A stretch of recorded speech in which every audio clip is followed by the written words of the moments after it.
Hey there folks, and welcome to the General Notes. It's the time once a week where I sit down, try not to get disturbed by the fan from my computer, and talk about the world of motorsport. I also talk about what's coming up on this channel and other channels that I produce content for as well. So, without further ado, let's jump right in. And we will start off with what's coming up. Tomorrow, you can expect IMSA at Rodam as well as Super GT at Sepang. On Friday, I'm hoping to get out Super GT at Fuji and GT World Challenge at Magny-Cours. On Saturday, the Bahrain Rally will be previewed, and hopefully I'll be able to have watched the first Super Formula Fuji weekend. Sunday, I'm hoping to get the Gold Bowling at the Glen out, and then Monday is the 11th, which means that it will be 11 years that I've been doing videos every day for this channel. Over the other place, I'm hoping to get a video and a live stream out in the next week. And the stream, for example, will be for the EBRC. Motorsport UK have got the British Rally Championships Esports Series, and that has just started up. That's running over the next few weeks. I'm looking forward to running in that one. And yeah, hopefully a video or two as well. We'll see how those fall. We'll see how the week pans out. The next general notice on this channel is due for Tuesday the 12th. I'm enjoying doing the short form content as well. It's a bit of a channel update. You should see some of them just slowly rolling out.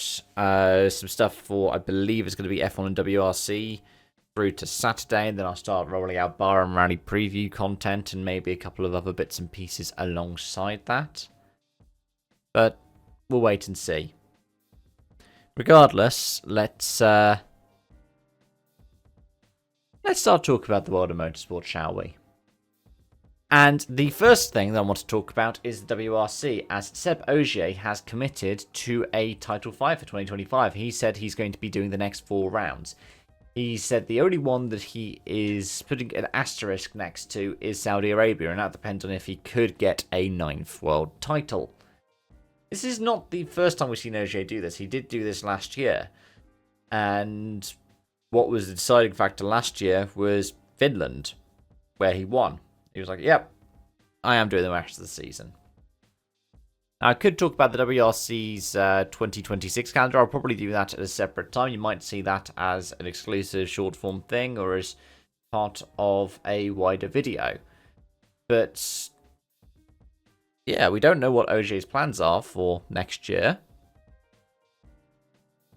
But this, I mean, I said it last year. This is probably one of the best and last chances he's going to have to go for title number 9. But much like last year, it was incredibly impressive, given that he skipped a couple of rallies, that he is still there or thereabouts. He's still in the title battle. Granted, last year, it was that he was the only one who could stop Thierry Neuville. This year, he is up against 2 of his own teammates. One of whom is a double world champion, the other one's still trying to get his first world title. So let me know what you think. Are you excited by this? And in addition to that, do you think he's got it? Either way, talk about people at the other end of their careers now. TOCA, the sanctioning body for the BTCC, has terminated his contract with the TOCA Junior Championship. This was meant to be a series that was going to start this year. It was then pushed back to next year, and now it's been outright cancelled. It's meant to be a kind of affordable saloon car series to replace the likes of the Ginettas or the Clios we've had in recent years on the BTCC ladder. And yeah, it's decided it's going to end the contract because, well, the statement that was given was that the postponement was part of the issue, and that now TOCA are looking at their own tender process to try and get another junior championship onto the ladder. And it's a shame. I was really hoping that something like the TOCA Junior Championship would happen. It looked good. It looked interesting to see these cars that looked like old Peugeot 106s. And it even looked like it was going to bring historic names back into motorsport as well. But it wasn't to be. At the end of the day, what you need is something that is grassroots, affordable, tin top, to be able to help people climb up that ladder. And the TOCA Junior series had a lot of that. It did. But I think for something like that to be successful, it needs to probably cost half as much. Which, I don't know how feasible that is. Again, let me know your thoughts on that one. And whilst we're talking about feasibility of closed cockpit programs, Lamborghini has announced that the SC63, the LMDh, the GTP program in IMSA, will see out 2025, but has been paused for 2026. In a statement, they said that, well, there wasn't really the funding or the progress to be able to go forward with it. They wanted what they had last year, where Iron Lynx were running the operation. It was, well, as some critics would describe it, Lamborghini in name only.